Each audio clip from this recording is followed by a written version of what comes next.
Friday, November 10th. Today is a Riley Friday, and some might say it is a Riley Friday in the purest form because I am hosting the show today. I'm joined by Carter Elliott, our beloved co-host GregWaddell. He is out tonight as we record this. He is hosting the Philly 68 After Dark. Go tune in to what he has to say. I know I'm a little biased, but I think he's the best host in the rotation, so got to give him his flowers. But how are you doing this evening, Cart? I'm doing good. I'm still trying to come to grips with the fact that you two conspired completely without telling me that this was going to happen. Just so everyone knows, I hopped onto the Zoom to record this pod, and I just got hit with Greg said that I'm taking over. I'm the host for tonight. So, and I'm like, all right. I mean, you guys could have told me that up front, but I kind of like this. I'm a little upset that you didn't start with this is Bluffs Friday, but I thought that was a pretty good intro by you. I think I had it in my mind to say it is Riley Friday, aka Bluffs, but I botched it. I did add the Bluffs moniker to my Twitter bio this week. That was feedback, I think, thrown in the Discord. Y'all talked about it on the show, and I'm a man of the people, and I gave them what they wanted. I threw Bluffs in there because, yes, I fully embraced that nickname. So I'm excited to get into it tonight, run a little two-man game, a little pick and roll. Some might say that, this is like the glory days of Andre Curbelo and Coleman Hawkins running the pick and roll. Cause I got a little Puerto Rican in me. So that's a crazy and connection, but I don't hate it at all. Freshman year Curbelo, when he was getting like 6 assists a game off the bench. That's how we're rolling tonight. I love it. So, yeah, we'll set the stage a little bit with we're recording this shortly after Michigan State's win over Southern Indiana. So I know Cart was pretty locked into that. That will be discussed today. We'll give a segment to that. Also, give Cart a recap a read. That didn't sound right. Give his recap a read on Spartan Rivals. What's that? I know that you just wrote that. What's the website? Yeah, so it's Spartans Illustrated. You can find my recap. And one of the great parts about me having this podcast and having this platform is that I can tell you honestly what I want to say in my recap. If anyone actually looks at my recap, maybe reach out to me. I'd like to know some things about you as a person, because we'll get into it, but this wasn't necessarily a game that I'm rushing to go get a recap of. Let's just say that. But hey, give them the clicks. We need clicks around here. That's what pays the bills. That's what gets us ad revenue. So, look into that. But yeah, Cart, first I'm going to turn it over to you, though, before we get into Michigan State and the other segments today. And I want to hear your YouTube comment of the day. Yeah, so it's honestly a little bit weird because today's YouTube comment of the day, typically when we do this, I kind of pick it out 5 minutes before we record. Sometimes, honestly, as Greg's doing his intro, I do it. I saw this comment almost 9 hours ago, and I pinpointed it because I thought it was a very interesting point, and I'd like to hear your views on it. This came from Royville Ballers. There's a similarity between MSU vets versus Young Bucks discussion to what Fisher faced when the Fab Five arrived to U of M. Eventually, all Big Ten Riley and the other U of M vets were replaced in the starting lineup. Some bruises along the way. And that kind of got me thinking because, we're in the second game of the season. So I'm just going to give a little preview here because I'm surely we'll discuss this when we get to the Michigan State segment. But we're getting to the second game of the season, and we're already seeing, when the young guys get on the floor, there seems to be a shift. Tonight in my recap, what I wrote is that a lot of the sparks came from the younger guys on the court. So what do you think about that comparison of kind of the Fab Five and maybe the young guys taking over for the vets a little bit? Yeah, we'll get to it in the segment, but it's not just you who's noticing the spark when the young guys come in. I'll put it at that. It's not just, coming from the Michigan State faithful that's wanting to see these young dudes who had all the hype coming in, as opposed to guys who have been there 2, 3, 4 years and, maybe haven't lived up to the expectations or lived up to the hype or even come out of the gates firing. Don't want to take shots at particular players. But I'm going to do that. Jaden Akins, where's the 3-point shot, man? This dude was this dude was getting compared to Devin Booker and Desmond Bane by your fan base, and he can't hit anything right now. Yeah, I will say this. I'm not worried about him, though. His are going to fall. Yeah, he's right, right. His are going to fall. I'm with you on that. We'll get into other players. We'll get into that. But I'd also be remiss, Riley. My bit for tonight, I just got to throw this out there. Honestly, after watching that Michigan State game, the only thing that was going through my head is I want a cigarette. I want to light a cigarette. I've never smoked a cigarette in my life, but I was like, I need a cigarette. I need a diffuser. So because I didn't want to be a guy who goes out and gets a pack of cigarettes when I don't even smoke cigarettes, I'm just gonna pour. I got a light, a Blue Moon Light Sky citrus wheat beer, very good, a favorite of my wife's. And I'm just gonna have this and enjoy this and sit back and talk hoops with you. And I just can't wait. And I'm drinking it out of a fancy glass too, so like respect to me. That is a great glass. I'm in my good, sassy good era. pour too. Yeah, good pour. Thank you. I appreciate that. I'm with you. I think I've taken one puff of a cigarette in my life. It was in high school with a group of guys who I used to smoke Black and Milds with, but for some reason, a cigarette was a bridge too far. Did you wear like a leather jacket? Like I'm picturing like you're in your Danny Zukoc phase, like your grease phase, where you know in your it was not T-bird. it was not a leather jacket, but there was a chance that some cargo shorts were still in my my drawers at that phase of my life. We used to sneak out in the woods behind a friend's house who had a 18-year-old brother who would buy us Black and Milds. Oh, we were like 15. Fam is gonna love this one. Fam is the biggest Bluffs fan out, and he's actually gonna love this story. I can't wait. I feel like that's not really a Bluffs move. Like a Bluffs move would be jacking liquor from like a parent's liquor cabinet or something. This is more like blue collar smoke. Like no one wants a Black and Mild. Facts, low key. All right, well, let's turn it to the Discord comments, and we'll stick with our one sentence responses today. Okay, let me pull these up, and I'm gonna abide by the rules. If you just so everybody knows, for any of the new Discord members, just to keep comments flowing, because sometimes people don't abide by the discussion rules in the Discord.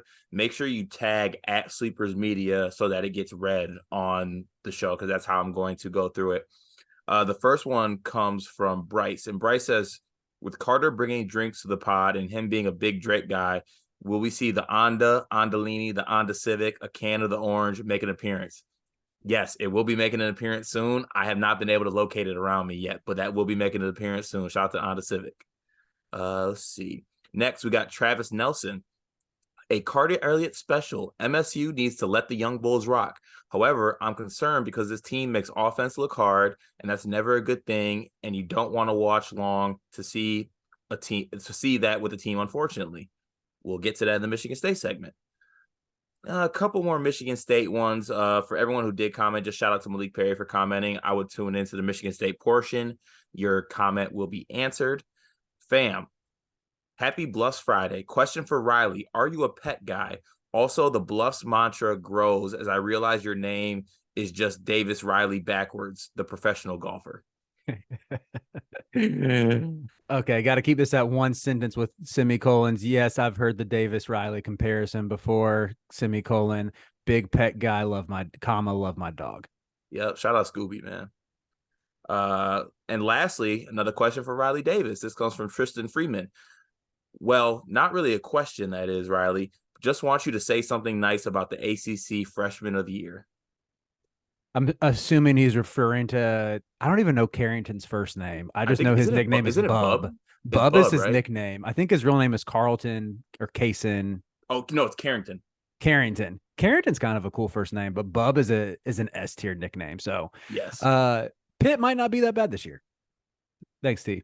All right, hang on to that, Tristan. Yep, that wraps up our comments for today. Once again, if you want your comments read on the show, be sure to join the Discord. And we're giving you a little insight here. I'm opening my heart to y'all, because when you join from mobile, it actually costs more money. So what I'm telling you to do is go to the desktop, subscribe, $9.99 a month. You can get in the Discord. It's really picking up with the season starting. A lot of good game threads, a lot of good, just basketball talk in there, everything going on. And also with me and Greg personally, like we have some things in the works. So we have ideas in there. We got other channels where we get other secrets out in there. So I encourage everyone to at least give it a try. I mean, $9.99 for a month. You can see what I'm talking about. If it's not good, I appreciate you stopping by and giving it a try, but everyone should just get a little taste of the Discord just to see what it's like. And then you can make a decision from there. Well said. Well said. Yeah. Maybe that's the push I need to make my Discord debut this week. I kind of like that you're not in it, to be honest. It is kind of fun. It adds a little mystery to things. It really does. It's fun hearing about it from the sidelines, and I don't know if I catch any strays in there. It's fun to hear that recapped on the show. Nice little surprise. But with that being said, we're going to get into the topics today. This is actually something I could see generating a ton of discussion in the Discord, or any sort of medium like that. So this stems in part from a team I saw this week that really impressed me. Regretfully, it's one of the three co-hosts of this program. It's one of his teams. And I want my friends to succeed, but we know how Greg gets when his Michigan Wolverines are good. And sometimes it's not a good look for any of us. So it's inspired partly by that, but also by Carter putting the AP the AP poll voters on notice this week, looking for the frauds, wanting to call them out, ready to scrap, ready to go outside with the way that they're producing these rankings. So this first segment we're going to survey the top 25. Both of us are going to pick 3 teams that we would boot and then replace them with 3 teams that we think should be in it. And I know this could be a little bit hazy because a lot of teams didn't play anybody, so it might not always make the most sense or follow a uniform structure. With some of this, we're just going to be going from the vibes. But, Card, I'm going to turn over to you first and hear which 3 teams do you want to boot from the AP poll this week. Let me go ahead and go through this, because honestly, outside of Michigan State, was very impressed with the rest of the top 25 that was in action, at least in my eyes. Let's see here. Who would I boot? Okay, I think for starters, I would boot Gonzaga. And it honestly hurts me to do this, but with the loss of, and I don't want to butcher his name, the Steel Venters. That's a big loss for them. He was supposed to be a really, big contributor for this team. Hopefully now this puts a lot of pressure on EK to kind of stay healthy throughout the season, which he hasn't done, obviously coming off that injury with Wyoming. So for Gonzaga, it's more so I'm a little skeptical. Injuries. Hickman had really good exhibitions. Will that carry over? I don't know. That's remain to be seen. So unfortunately, because I'm looking at question marks in the AP poll, I think Gonzaga will be my first team to go. I don't know if I feel great about that, but injuries are just they suck, but it's part of the game. So I'm gonna have to boot Gonzaga. I'm sorry, Zags. Sorry, Connor Hope.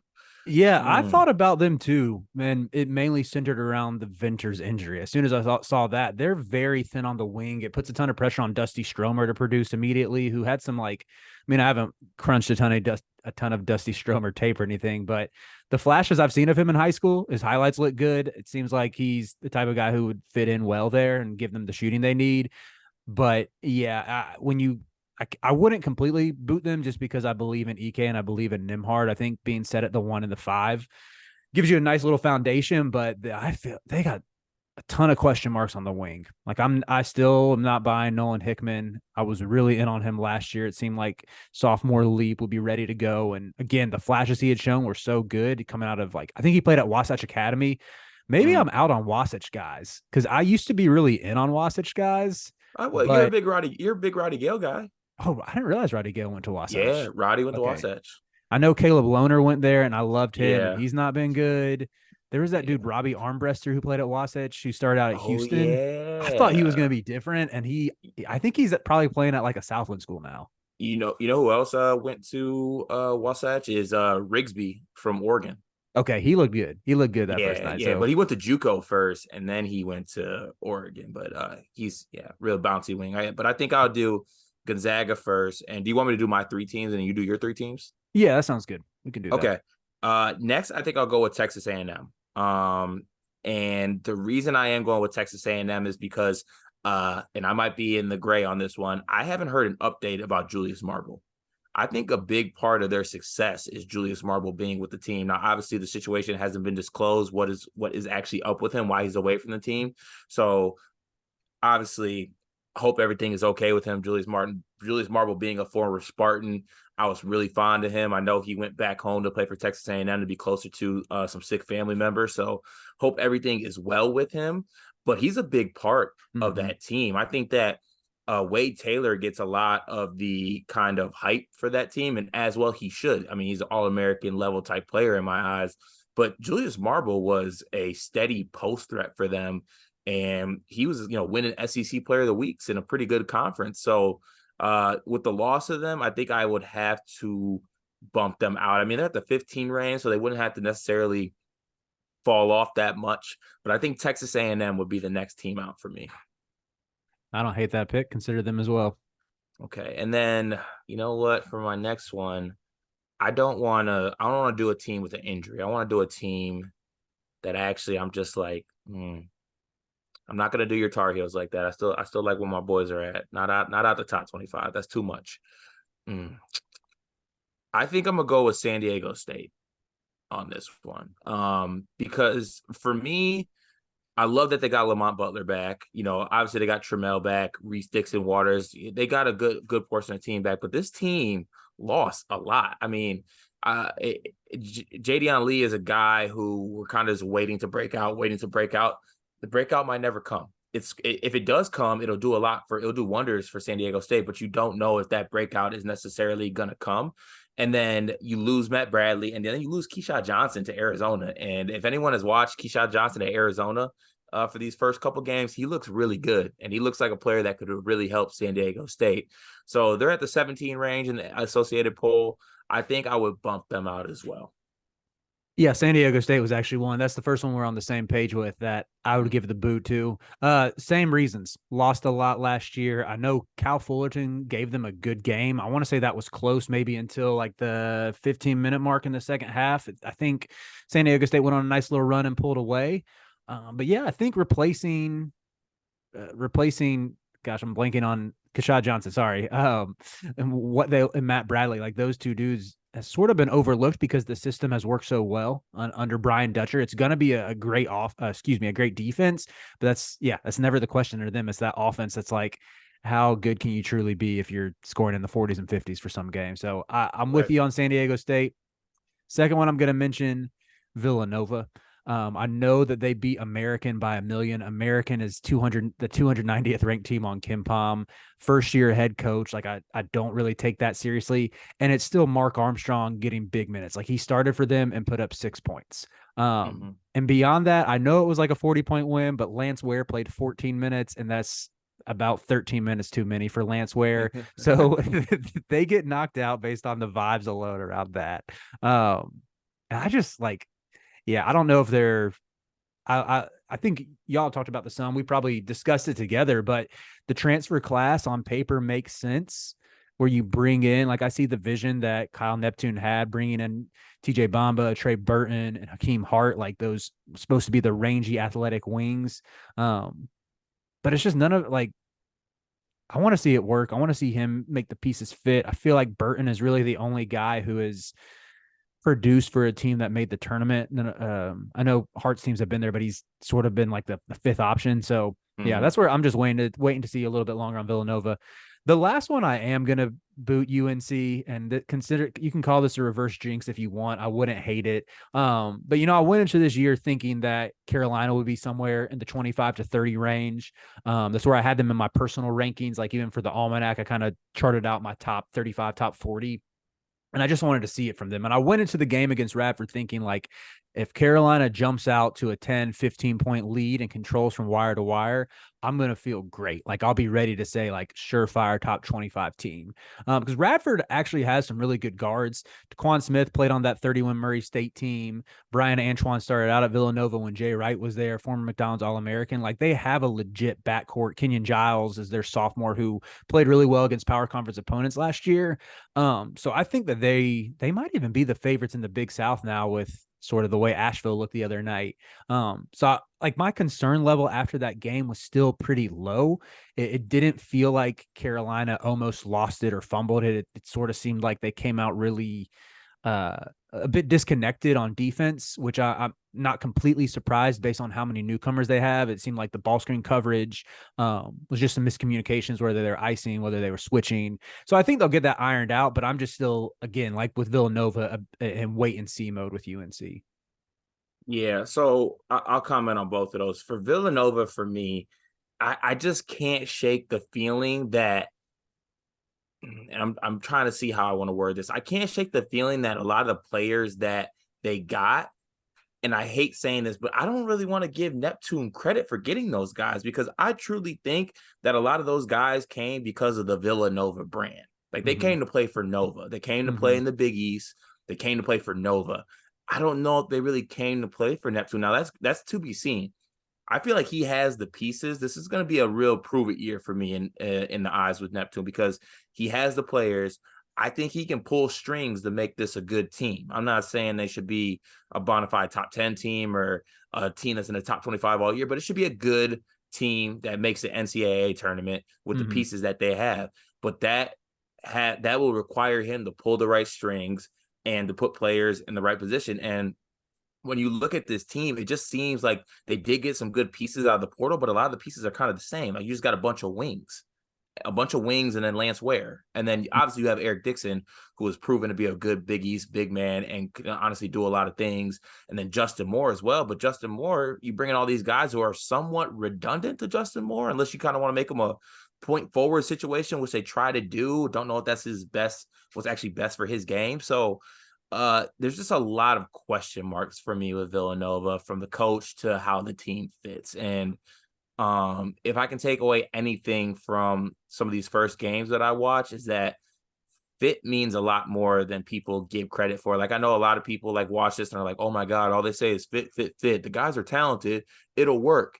That's not how it works. It really isn't. It'll get you to some places, but Mm-hmm. to get over that hump, pieces have to fit together and guys have to know their role. And I think that Villanova is a team that'll have issues with that. And then UNC, I don't know, Riley. I think you're trying to do a little reverse jinx thing on this. I don't know if they should be out of the top 25. They just need to let my young bull rock, man. Let I Cadeau know, go. man. I mean, it even rhymes. Let Cadeau go. Let Cadeau go, dude. He needs 25 minutes a game. Like some of his defensive lapses were bad. There were times where he was very much the culprit of like not icing when he's supposed to ice, and he doesn't really have the length to kind of recover on his guy if he gets beat. I think he'll get there in time. He's really quick and he can be pesky on ball. Like we saw that at the high school level for him. And I think he had 2 turnovers on like the first 2 possessions he was in the game, but he settled down and had 6 assists in 19 minutes. Like, and he doesn't get you cheap assists. Like the dude is delivering flashy passes. I love watching him.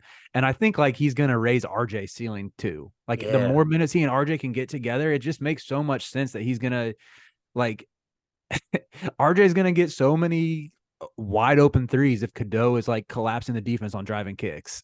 There's nothing a shooter loves playing more with than a point guard who just gets them easier shots, especially like Mhm. when the other team knows like you can't leave RJ Davis. But like if they don't help on Cadeau, he's just gonna he sees the game differently. Like he sees where he anticipates in a good way where passing need to go and makes the right play. I Mhm. just think he's a guy that makes the offense more dynamic. Like whether he's scoring or not, he can affect the game. And I think he can score too. That's the thing. So I don't know. I understand maybe why Hubert's a little hesitant to just give the reins or give major minutes to his freshman point guard, but sometimes you gotta be like, damn, that kid's nice. Like Right. And that's get what him out Hubert there. said. Like he's literally said this offseason that Elliott can do stuff on teams that no one else can do. But it's like, but Elliott said it himself on media day, like that defense has been his biggest learning curve and how different it is like in the AAU ranks playing on the EYBL circuit where you switch everything to actually having like more complex ball screen coverages. But I need it to happen before Atlantis. I might, if we do like a Friday show that Thanksgiving week and UNC lost on the first or second day because Cadeau played 19 minutes. It's gonna be I'm gonna, scenes. yes, I'm really gonna have to censor myself because I got to stay in the good graces and like keep getting my credentials to Carolina games. But all right, we can move on to the positives and say which 3 teams we're adding to the top 25. Okay, let me see here. 3 teams I want to add. There's one Uh, I bet there's 2 that we're gonna be on the same page on. you think? Okay. I want to try to get the first one right here. Wisconsin is Wisconsin one of them? I didn't add Wisconsin out of principle. Okay, actually, I don't want to add Wisconsin either. Okay, here's what I want to go with. The first one, I've already harped on this, so I'm gonna get that one out of the way. Colorado deserves to be in the top 25. That's one of mine. Okay, like they deserve that team is I'm feeling great. We did the buy sell stock game Mhm. on the episode the other day. If Greg asked me a question about what I want to do with my Colorado win the Pac-12 stock, I'm still holding on to that. Just let it be known. Like I still trust those guys. I want to see them. I think they're going to be really, really good. I love Silva, love Simpson, Cody Williams. Boyle's a great coach. Lampkin, like I'm in on the Buffalo. Like that, I'm in on them this year. So go Buffs, go Buffs. Silva is awesome, man. He's Had awesome. had a good game against Towson, and KJ Simpson had 22 points and 3 assists. I mean, continuing right where he left off. So, and Mm-hmm. they beat a Towson team that's been really good under Pat Scarry the past couple of years. Not a big mid-major guy. I know Greg is dipping his toes more in the waters. I'm more on the side, but even I know enough to know like Towson's been at the top, like near the top of their league, like the past 3 or 4 years. So really nice win for them. Okay. Before I go to my next two, is Michigan one of yours? Yeah, Michigan's one of them. Michigan's one of them. That's, Okay, I'm gonna leave. oh, I'm gonna leave them. I'm gonna leave them out, and I'm gonna let you go when you go to Michigan. I think the other ones I would add. I would add Auburn in the top 25. that was my Just second. Broome, Holloway. I honestly double tap on the chest here for me. When I was talking about Auburn, totally overlooked the fact that they had Denver Jones as well. Like they got a team. Holloway can go. Katie Johnson can go. Also, Katie Johnson looks in great shape this year too. Like it looks like he reformed his body over the summer, and obviously still has that intensity that he has. I Mhm. really like that team. And then Broome down low is is going to be a monster of a center in the country and monster in the SEC. So I really like that team, even though they weren't able to outlast Baylor. They were in that game and honestly winning that game for most of the way. But it took some special plays from Jacoby Walter and a couple of miscues on their end to lose that game. But I definitely think that Auburn should be in the top 25. Yeah, that was my number one choice actually. And I had them in my preseason top 25, picked them to win the SEC on last week's show for bold predictions. And what I saw, I know, like you said, a little bit of a collapse, but also like just Jacoby Walter and Eve Missy taking over, who are going to be 2 first-round picks last year. Like there's no Yeah. shame in that. Aiden Holloway looked exactly what we thought he was going to be. As in like a Jared Harper, Sharif Cooper type of point guard that eats under Bruce Pearl. And Mm-hmm. I know, like, yeah, you mentioning KD. I think the one of the things that sticks out to me, this was a competitive game with a top 25 team, and KD got 16 minutes, which I think is like the perfect range for him. Yeah. If you can keep him like 15 to 20 and kind of harness his good and minimize his bad, like they're Mm-hmm. in a great spot. Like the other guy I would mention is Trey Donaldson, who I like knew nothing about him before that first night and gave them 13 minutes off the bench, but like 6'3", 210. That's a nice little like maybe more defensive minded guard if you need to get a stop late. Who's I think he's a former top 50, top 75-ish recruit. Like they just got a lot of guys who can give you double digits off the bench depending on like matchups or depending on the situation, like what they need. And just some good vets too. Like, I mean, the only concern, like you said, Jani Broome, I also don't know if it's Johnny or Janai. I've heard both, but I um, think it's Johnny. I think. Johnny Broome. Well, he That's was you heard me. You heard I just said Broome. with Broome. There were stretches that game where he looked like this might be an overreaction, but I thought he looked like a top 20 player in the country. Like when he was hitting threes He and did like look running his mouth, nice. he looked really good. But I know he sort of tailed off a little bit down at the end. It looked like he missed a couple shots around the rim. Like if they can get a little more consistency out of him, but he was really good for them. So yeah, I like that Auburn pick a lot. Yeah, and then I don't want to cheat this, but if we recorded this somehow like one or two in the morning, I would put New Mexico in there because I think they're going to come off a win against St. Mary's without Jalen House. By the way, I love that team. Mashburn, Donovan Dent's going to have a breakout sophomore year. Yeah, I just like the pieces they had. But for now, I think I will give. You know what? Shout out to John Martin. I'm gonna give the edge to Memphis because I think people are out on Memphis because of the DeAndre Williams thing. And yes, that's massive. DeAndre Williams on this team, I think they are certified top 25. But at the same time, you have a team full of 25-year-olds.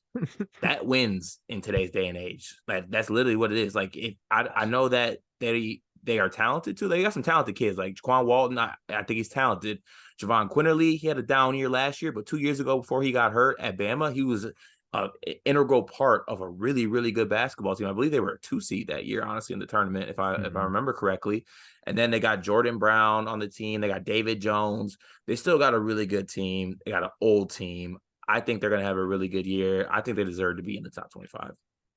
Yeah, that's a fair pick. Like you said, I honestly didn't realize that every dude on that roster is 25. Like They are old.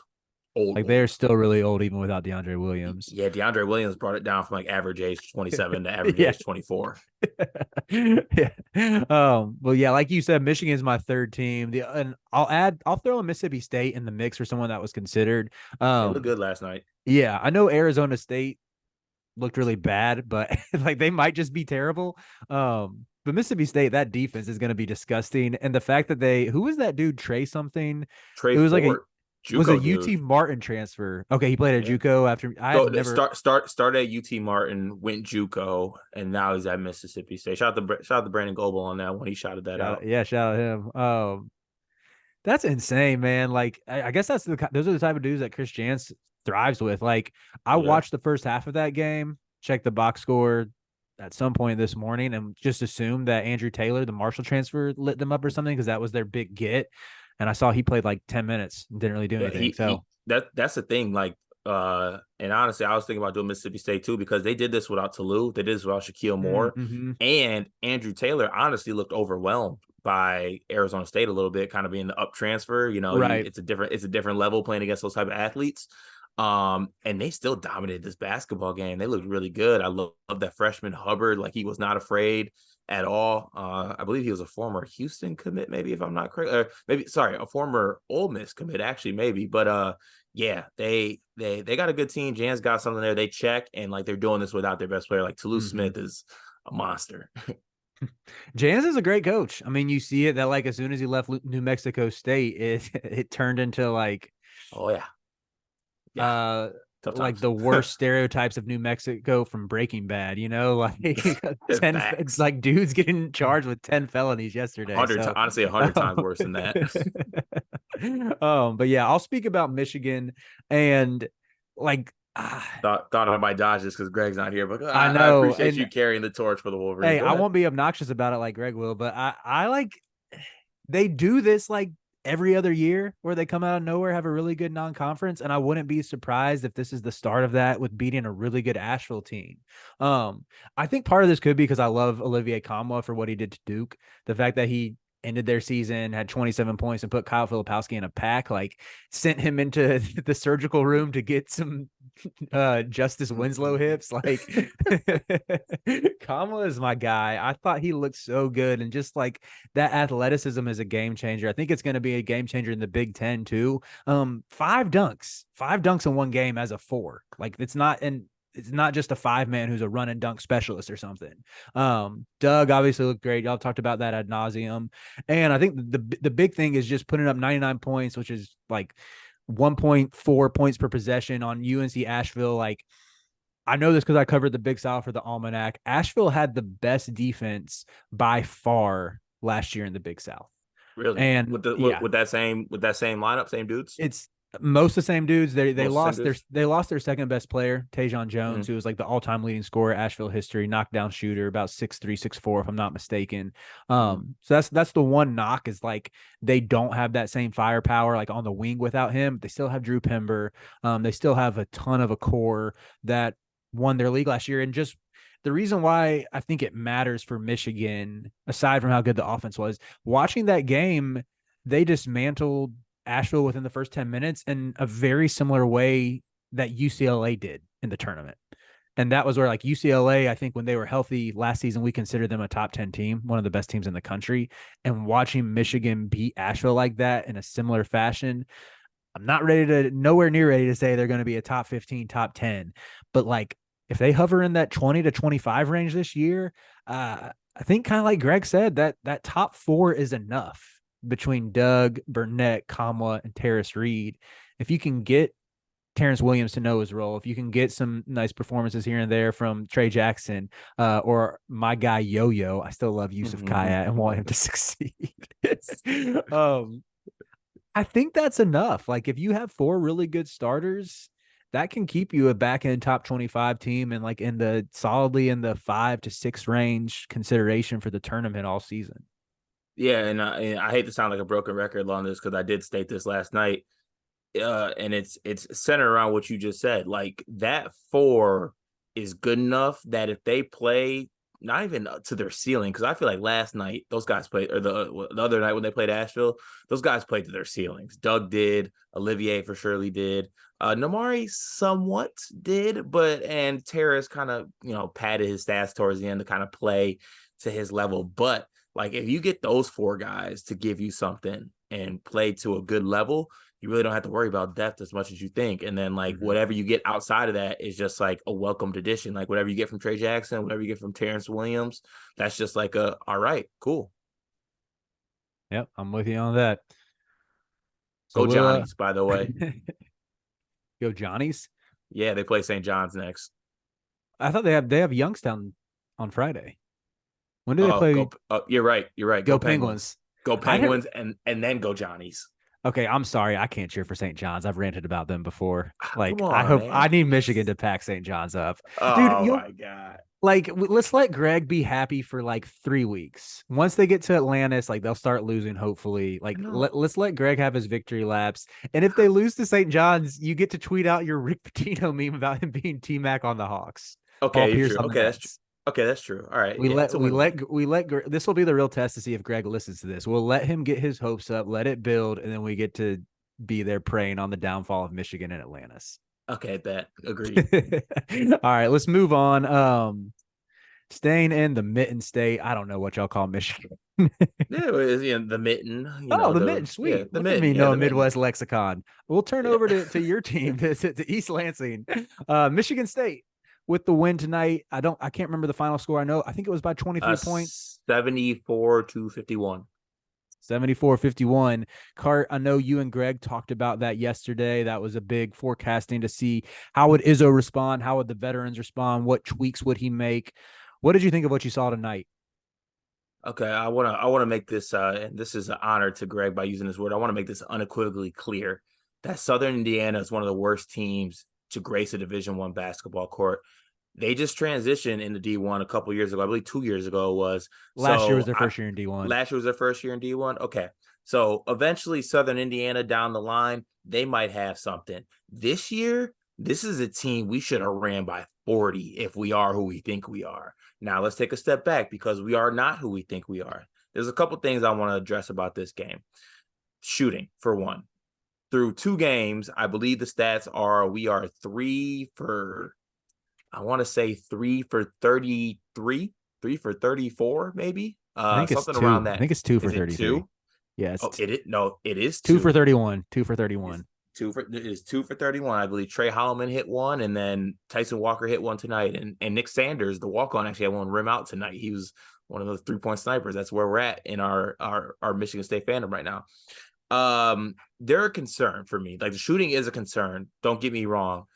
But at the same time, I would bet every dollar that I have that Jay Nakins is going to make some of the shots that he had. He had some really good looks. We know who Jay Nakins is. We saw him be a knockdown shooter. Those are going to fall, okay? Tyson Walker is going to be able to shoot and get it. Like we can count on Tyson Walker to do it too. Now it's just like where do we get some other shooting from? Is it maybe Xavier Booker? Is it guys like AJ Hogarth who are able to knock down a couple shots? I think and then on paper it would be Malik Hall, but to be honest, something's wrong with Malik Hall's jumper right now. I mean, the hitch just gets worse and worse every single game. Not really sure what it is. I think it might be in his head at this point, but like the jumper just doesn't. It just looks off. It looks very slow. Robbie Hummel actually pointed it out on the broadcast tonight. But in any regards, I'm confident the shooting will be okay. Now, the long-term concerns for me, defensive rebounding. This team is going to be one of the worst defensive rebounding teams in Power 5 conferences. And I think that we're going to have to adjust to that. Like, I don't have a fix for that. I don't think there's a player on this roster that'll necessarily fix that. I mean, Jay Nakins was one of our better rebounders tonight, even though Mady Sissoko led the team in rebounding with 10. A lot of those were him getting his own misses. So I don't think we can count on Mady to be the main rebounder of this team. We have to rebound by committee, and that's going to lead to some bad defensive rebounding numbers. And I'm not sure how you exactly fight through that. Obviously you could say teams got to box out and teams got to rally to the ball, but at the same time, some guys just aren't good defensive rebounders. So that's definitely going to be a concern moving forward. And then lastly, before I turn it over to you after my long monologue here, the young bulls got to rock, man. The young bulls got to rock, and I don't know how long they necessarily got to rock for, but I know for a fact that the vets on this team got to be like, damn, we started off slow in Tennessee. Young guys come in, provide a spark. We started slow against James Madison. Once again, young guys come in. We start slow the second half of Southern Indiana and let them go on a 12-0 run after they couldn't hit the broadside of a barn or dribble, that for that matter. Young guys come in again and provide a spark. So I think they need to realize that, and this is the thing. I don't want it to become a vets versus young guys thing. That's not the case. Like, I don't want them to be looking over their shoulder and be like, oh, here come the young guys, or the young guys being like, oh man, we could do better than the vets. It's just like they got to help each other out. Like, they got to realize that they can play to their level, and the young guys can help them out, and the young guys can play to their level, and the vets can help them out. And like, when you think about really good teams, Riley, it's teams that have vets and young guys that are cohesive, and you got a good mix of those. And then you throw in a little good coach on top of that, a little spice, and then you got a great team. So are we going to find that perfect match, that perfect kind of cohesion? I don't know, but I think that's part of the reason why we look like we do now. Yeah, like you said, the template is there for this team to be really good. There's a reason why they're preseason top 5, and it's not just because they made the second weekend last year. I picked them to win the national title. I know it's not the most talented roster in the world, but there's national title level talent nonetheless. And I love the combination of vets. I thought that you'd get enough shooting between Tyson Walker and Jaden Akins that other shooting concerns wouldn't matter as much. And even if it's not the best group of freshmen, like they're not on Duke's freshman level, I thought Izzo had got his swagger back. I thought he was like, I've done things my way and it's working out for me. And I'm like, that all of that, that's the makings of a title team. And like you said, with those young dudes, that was exactly the main point I wanted to hit on, was that 12-0 run. Xavier Booker enters the game, immediately gets a dunk. And then on the very next play, they ran a little offense through him. I think he kicked it out to Trey Holloman, who made the extra pass. I can't remember who scored off it. It might have been Carr, it might have been someone else, but it was like, dang, if Michigan State is able to like put Xavier Booker in the middle of the floor and let him make some decisions and let him pass a little bit. Again, I know it's against Southern Indiana, but I didn't even know that was in his bag. Like, his talent is so apparent. I love that he had a block tonight too, just to show that he could do something on defense, because I know that's been his knock as well. Like, it just seems like as soon as he gets in, it's just, he's so much more instinctive than Sissoko. And just has a knack to make plays. And I know Sissoko had a double-double. Like, I don't know if that, I haven't watched him enough to have the same feelings that you do, Cart. Hey, hold on. Let me But I know it was the no, double. no. No. Let me put my hater chain on right now. That was the most fluky double-double in the history of double-doubles. That's the reason why Southern Indiana should low-key be a little bit ashamed of themselves, because that was a fluky double-double. All right, good. I didn't think that would have changed your opinion, especially because it's an OVC team that's, was playing D2 teams 2 years ago. But yeah, the other takeaway that deals with the young guys, I love that Tom Izzo has already thrown his arm around Jeremy Fears. I actually had the game on mute at that point, so I don't know what Hummel and Kevin Kugler was saying about it. But I always love that dynamic between Izzo's and his players. Like, whenever you see, like, Draymond would do it, Cash would do it, where they would throw their arm around Izzo, and I like to see Izzo do it too. It was very wholesome, and it made me think like, okay, Izzo already trusts this guy, and maybe we see Fears enter the starting lineup. I mean, and one of the first things that popped into my mind is last year Big Ten tournament. When AJ Hoggard and Tom Izzo had their little moment on the bench, and it was Hoggard basically, honestly, disrespecting Coach Izzo and shaking him off, like, all right, bro, like, all right, like, I ain't listening to that, I ain't trying to hear that. And then you see that thing with Fears, and it's just refreshing, like, as a freshman, to take that coaching. And he was doing so many things, like making the right passes, he was getting down transition, and honestly, he got shorted of some assists because Booker wasn't able to finish some dunks in this game. And it's, I find myself in a push and pull situation a little bit with Booker, because, like you said, you pointed the dunk and the other things that he can do offensively. You see it. It's a threat. The other team notices that too. Like, just having him on the floor, people are going to close out to him. Like, people are not closing out to Malik Hall right now. And it just condenses the floor right now when he's out there, when Hall's out there. So it opens up when Booker's out there. But also at the same time, there was like a 5 or 7 minute stretch in the second half where Booker just looked like he was completely lost defensively. Like, I mean, real bad. Not just like Yeah, freshman yeah. lost, but just like who we can't have you on the floor if you're going to be doing this. So, That's it's a fair. push pull. Yeah, it's a push Right. pull thing. There needs to be some type of. There is a lineup that I think brings out the best in Michigan State, and maybe Coach Izzo's tinkering with that right now. If you're going to do it, now's the time to do it. And he's what he masters the art of tinkering with lineups and Mhm. rotations. He loves to do it. It brings him joy. So maybe he'll find it, but yeah, I just want to see the young Bulls rock a little bit. That's Yeah. all. I mean, we touched on this, I think 2 years ago in the program formerly known as Unscripted. Great podcast name, by the way. Rest in peace, Unscripted. Um, or that iteration of it at least.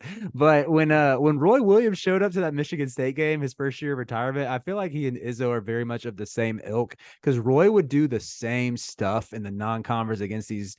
It wouldn't even necessarily be like teams as bad as Southern Indiana, where he would just throw like he would if he was pissed at the starters, he would put walk-ons in there just to like troll the fan base, and then he'd throw in Andrew Platek and get him like his 10 minutes in the first half. Like, he would do that with Luke May as a freshman and sophomore. We were all like, Roy, what are you thinking? This guy is buns, and then he hits like then he hits one of the biggest shots in Carolina history. I had to delete some tweets after that, but last thing I'll say about this Michigan State game, and this would even tie into fears and getting Izzo to throw the arm around him. I don't think anybody at Michigan State should wear number 5 and a headband. Like the 5 headband combo, I think should be retired. Like I think Trey Mm-hmm. Holloman, like maybe throw on like do they still have like I don't think the ninja headbands are allowed in games anymore. No, they're But not. you got to spice it up a little bit because that just every time I see it, I'm like, oh, Cassius Winston and it's Trey Holloman. Yeah, But if anybody was going to do it, at least give it to like Fears because he's sort of in that same mold as like the next up as far as Michigan State point guards. But yeah. Part of the reason Holloman's not going to flourish is because he's not honoring legacy right mm-hmm, now. You see, mm-hmm. Cohen Carr's got 55.